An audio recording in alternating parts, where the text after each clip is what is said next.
Hello, everyone, and welcome. Today, we're going to be talking about Chapter 5, which focuses on inequality based on age. Here's a little bit of a chapter summary for you. Ageism is prejudice and discrimination against people on the basis of age and is a social problem that particularly stigmatizes and marginalizes older people. To study age and social inequality, many analysts focus on the life course, which includes the age-based categories through which people pass as they grow older. This includes childhood, adolescence, emerging adulthood, young adulthood, middle age, later maturity, and old age. Age stratification refers to the inequalities, differences, segregation, or conflict between age groups. The problems it creates are most pronounced amongst older people who face workplace discrimination, the necessity of retiring at some point, health problems, victimization, and sometimes family problems and social isolation. Providing protection from age discrimination is the Age Discrimination and Employment Act of 1967. With the functionalist perspective, disengagement theory examines the older transfer of roles and statuses from one generation to the next. Activity theory is a symbolic interactionist perspective and assumes that older people who are active are often happier and better adjusted than those who are less active. From a conflict perspective, class constitutes a structural barrier to older people's access to valued resources. So by the time you're done with this chapter, you should be able to define ageism and explain how it perpetuates stereotypes of older people, explain how age contributes to social inequality throughout all stages in the life course, discuss reasons why people associate death with the process of aging, and outline 4 frameworks for explaining how people cope with the process of dying. Describe how age stratification is related to workplace discrimination, retirement, and healthcare issues. Discuss the victimization of older people in regards to crime and elder abuse. Describe some of the family problems associated with growing older. Analyze how each of the major sociological perspectives explains issues related to the aging process and to age-related social inequality in society.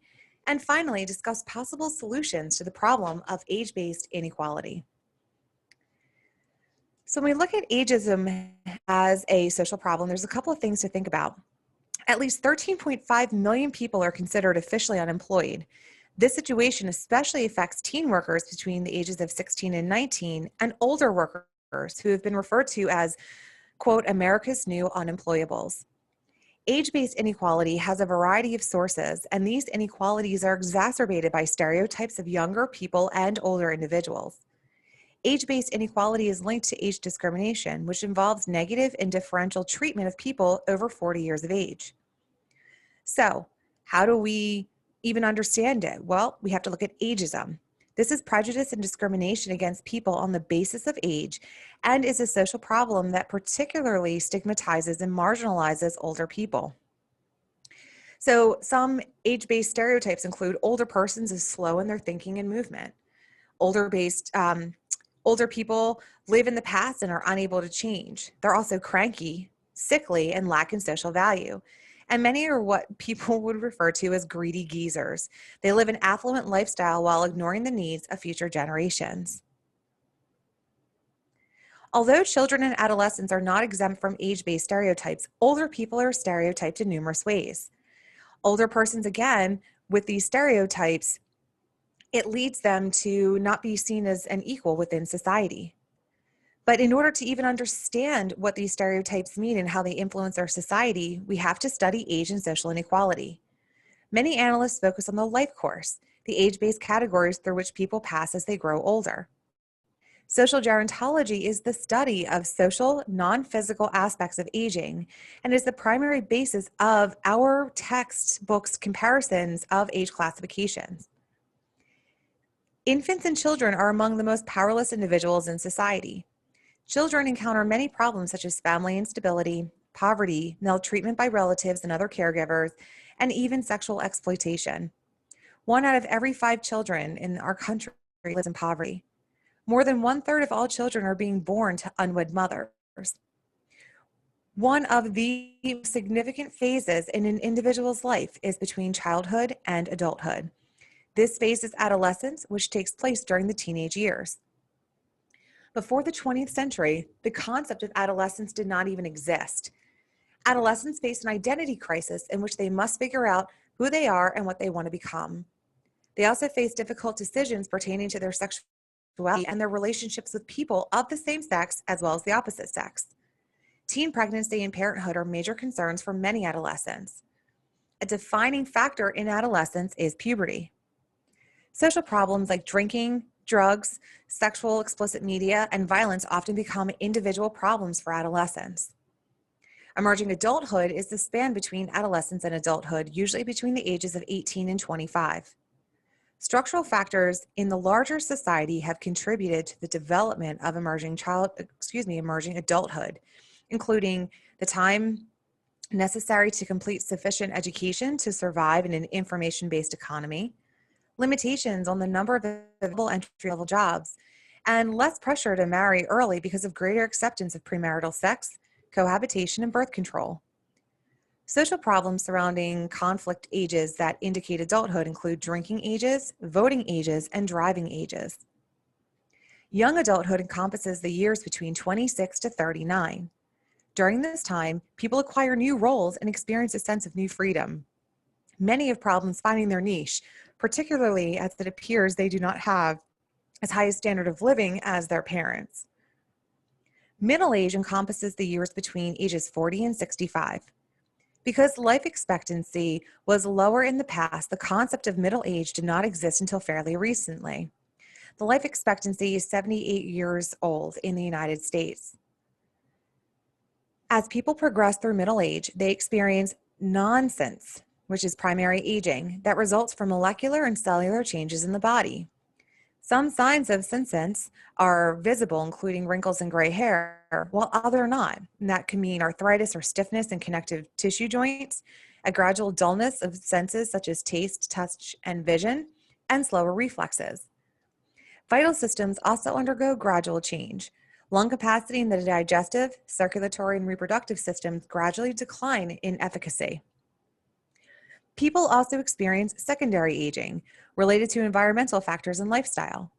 Factors that contribute to successful aging include regular physical activity, continued social connections, the ability to bounce back after suffering a loss, and a feeling of control over one's life.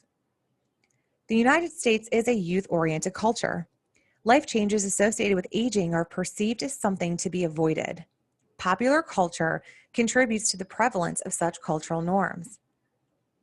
Later maturity begins in the 60s. The major changes associated with this stage are social in nature. As friends and relatives die, the peer groups of people over the age of 60 shrink. There's a lack of consensus that exists about when a person stops getting older and actually reaches old age. Some people link old age to retirement, but the age of retirement has been shifting upward in recent years. Most have left paid employment by their 70th birthday. Some problems of older people are economic or social, like poverty, whereas others are health-related. As older people have begun to live longer, gerontologists have come to realize that there are significant differences among the young old, which are ages 65 to 74, the old, which are ages 75 to 84, and the oldest old, which are ages 85 and above. In previous generations, death was a common occurrence at all stages in the life course, but today, most deaths occur among older persons. The leading cause of death among people aged 65 and over are diseases of the heart, cancer, and things like stroke, aneurysms, or other disorders that affect the brain. There are 4 widely known frameworks for explaining how people cope with the process of dying. The stage-based approach, popularized by Elizabeth Kubler-Ross, proposed 5 stages in the dying process. That's denial, anger, bargaining, and asking for divine intervention, depression and a sense of loss, and finally, acceptance. The trajectories of grief approach, introduced by psychologist George Bonanno, identifies 4 common paths. That's resilience, recovery, chronic dysfunction, and delayed grief or trauma. The dying trajectory focuses on the course of dying and expected time of death. A dying trajectory may be sudden, like a heart attack, or slow, like lung cancer. It's usually shaped by the condition causing death and has three phases: the acute phase, the chronic phase, and the terminal phase. The task-based approach suggests that daily activities can still be enjoyed during the dying process and that fulfilling certain tasks makes the process of death easier on everyone involved. In recent years, greater attention has been paid to the needs of dying patients and their families. More people are choosing to sign a living will. This is a document that states their wishes about the medical circumstances under which their life should be terminated in the event that they can't advocate for themselves. The hospice movement has provided options for caring for the terminally ill. Although some hospices have facilities where care is provided, hospice is primarily a philosophy that offers holistic and continuing care to the patient and family through visiting nurses, on-call physicians, and counselors. There are problems, though, that are associated with age stratification. Age stratification refers to the inequalities, differences, segregation, or conflict between age groups. Although these problems occur among all age groups, they are typically most pronounced amongst older people. Despite the passage of the Age Discrimination in Employment Act of 1967 to protect workers age 40 and above from unfair employment practices based on age, many subtle forms of age discrimination in the workplace remain. Some employers prefer younger workers more than older workers, whom they believe have health problems, poor motivation, and low ability, or because they pay younger workers less than older workers. Older employees also may experience discrimination by employers who downgrade their job description, fail to promote or grant them raises, and sometimes try to push them out of their jobs. Retirement is the separation of an individual from their occupational position with continuation of income from a retirement pension based on prior years of service. In the past, many occupations and professions faced mandatory retirement at age 65, regardless of health or desire to continue working. Today, many people see retirement as a period of leisure, an opportunity for adaptation and reflection. For some, adapting to less income, increased dependency, and lost roles and activities is difficult. Retirement for Black and Latinxes typically is different from retirement for whites. Older Latinx and Black Americans who held lower paying positions often have no pensions plans, only Social Security. When individuals in the bottom tier of the dual labor market have pension plans, they receive low pension checks or payments that are based on income during the working years. Some believe they have no choice but to work into their 70s. Regardless of race or ethnicity, the entire retirement process has changed radically with the near disappearance of traditional pension plans. The emergence of 401k plans, which are primarily dependent on the market growth for performance rather than employer guarantees, as a replacement for pensions, has created an environment in which retirement may or may not be responsible for millions of Americans. Most non-governmental employees are now covered by 401k plans rather than traditional pensions. Other problems faced by older individuals involve health, illness, and healthcare. Improvement in the health of older persons has in part been attributed to better education, or knowing what to do and what not to do in order to stay healthy. This also includes nutrition and health insurance through Medicare and Medicaid. Malnutrition is a life-threatening problem for some older people and is linked to isolation, loneliness, and mortality. Most deaths of older individuals are from chronic illnesses or disease. About 7 out of every 10 deaths among older people are due to heart disease, cancer, stroke, pneumonia, Alzheimer's disease, or diabetes. People age 65 and over account for about 1/3 of all dollars spent on healthcare, and this figure is expected to rise dramatically with the aging of the U.S. population. The problem will be intensified by the feminization of aging, or the increasing proportion of older women. Unfortunately, older people also face victimization. Although older persons are less likely to be victims of violent crimes, they have a high fear of this type of crime than persons in other age categories. Older people are often victims of con artists, and the internet has made it easier rather than more difficult for scam artists to take advantage. Another form of victimization is elder abuse and includes physical, emotional, sexual, and financial abuse, as well as neglect in persons who are 65 years of age and older. This is an example of an assisted living facility. And an assisted living facility offers many of the services that you would have if you lived independently, but offers things like socialization in order to reduce isolation. And in many assisted living facilities, they will also offer around the clock care as people age so that their needs can be met at quote unquote home versus being hospitalized.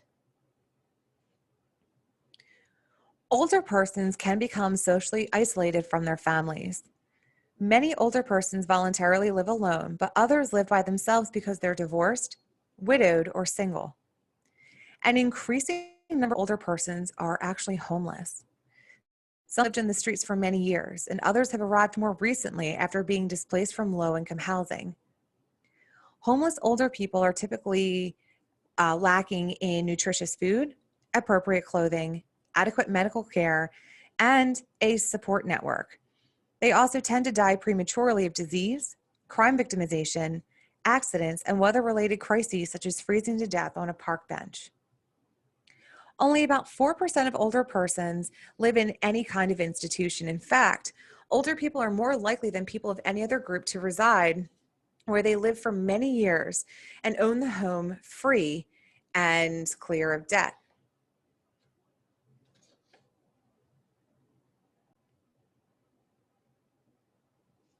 White Americans are more likely than Black and Latinxes to own their home, and married couples are more likely to own their homes than single persons.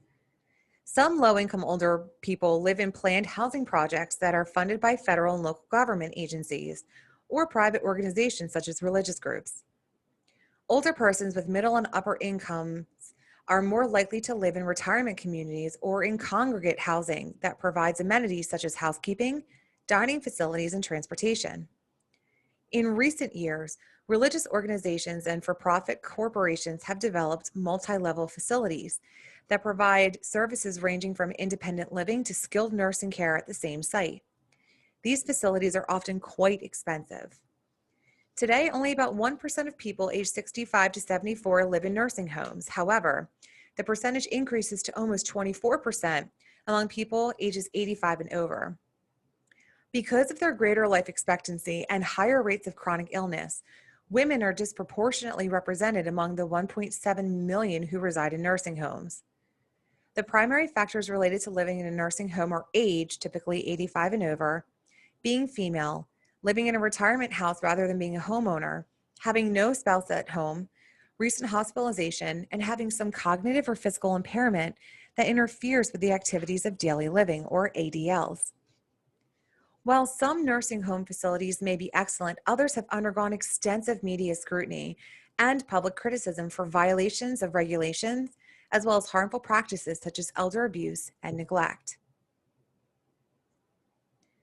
What we see here is a picture of a couple who are attempting to keep their physical and cognitive health going by engaging in an activity. So let's look at some perspectives on aging and social inequality. According to functionalist, dramatic chances in social institutions as the family and religion have influenced how people look at the process of growing old. Disengagement theory suggests that both the stability of society and the normal and healthy adjustment of older people require that they detach themselves from their social roles and prepare for their eventual death. Disengagement also facilitates a gradual and orderly transfer of statuses and roles from one generation to the next. Retirement allows younger people to move into occupational roles. Younger workers who move into vacated positions have more up-to-date training. Critics object to the assumption that disengagement is functional for society and that all older people want to disengage. Older people may disengage not by choice, but because of a lack of opportunity for continued activity. Symbolic interactionist perspectives focus on the relationship between life satisfaction and levels of activity. Activity theory asserts that older people who are active, like in the picture we saw previously, are happier and better adjusted than less active older persons. From this perspective, older people shift gears in late middle age and find meaningful substitutes for previous statuses, roles, and activities. Other symbolic interactionist perspectives focus on role and exchange theories. Conflict theorists focus on the political economy of aging in analyzing the problems of older people in contemporary capitalistic societies. People over age 60 might be more positively portrayed as having active and healthy lifestyles, but these lifestyles appear to be available only to those people who purchase the particular products or services being advertised. Rooted in the conflict tradition, feminist theorists suggest that aging creates greater problems for some women than for men because of the double standard of aging that is linked to conventional expectations about the attitudes, roles, and appearance for each sex. So, is there a solution to age-based inequality? Let's talk about it. Technology may bring about greater equality and freedom for older people. However, class is a factor. More than 75% of home accessibility features currently are paid for by users or their families. Economic concerns loom large in the future as baby boomers have begun to retire, bringing about a dramatic shift in the dependency ratio. This is the number of workers necessary to support people under age 15 and over the age of 63. Extensive media discussion about Medicare costs and other benefits for older people have increased the animosity of some younger people towards the older population. Advocates of the productive aging suggest that instead of putting young against old, we should change our national policies and our attitudes. Functionalists suggest that individuals must be socialized to care for an increasing number of living generations in their family and must be given economic incentives such as tax breaks for fulfilling their responsibility to children and older relatives. From the conflict perspective, age-based inequality is rooted in power differentials and short of dramatic changes in the structure of political and economic power in society. The only way for older people to hold on to previous gains is through continued activism. According to symbolic interactionists, individuals who maintain strong relationships with others and remain active throughout their lifetime have reason to be optimistic about life once they reach old age. I hope that this was helpful for you. As always, if you have any questions, comments, or concerns, please feel free to reach out to me. Otherwise, I hope you have a great day, and until next time, take care. And also, don't forget, in the description box below is an extra credit question. All you need to do is answer the question, take a screenshot, and upload it by Sunday at 11:59 p.m. for up to 1 point added to your final grade.